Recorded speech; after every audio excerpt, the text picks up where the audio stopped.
Alright, today we're doing classifying of triangles. There are two ways you can classify a triangle. One is based on its sides, another is based on its angles. If you are basing it by its sides, you have an isosceles which has two equal sides. And they will show you that they have two equal sides either by listing the actual number. They could say that this is 5 and this is 5 and this is 6, and so you know those two are the same. It only has two sides that are similar.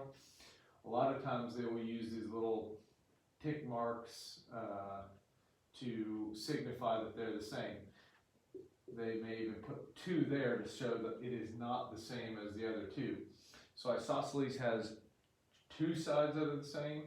Equilateral, just based on its name, you can figure out which one that means. All 3 sides are equal. And again, they can do it by putting the little marks, or they could have the length of the sides listed, and if all of them are the same, you know it's an equilateral. And the last is scaling. Scaling has no equal sides. None of them are the same.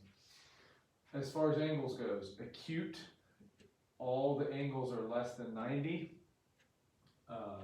In a right, it'll have the box to signify it, or it'll show that there's one 90-degree angle. Can't have more than 90 degrees because then that wouldn't be a triangle anymore.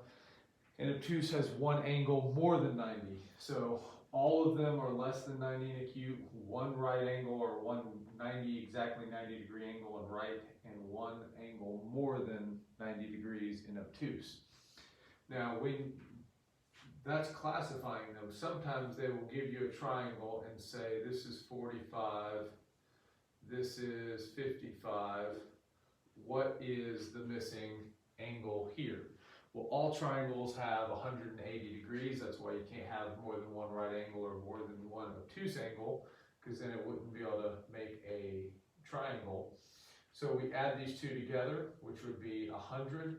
We subtract that from 180, and we would get 80 as the missing angle. So when you are trying to find the missing angles in anything, you are just adding the ones you know and subtracting it from 180. So 70 plus 60 is 130, subtracted from 180 is 50 degrees. And that's classifying and figuring out the angles.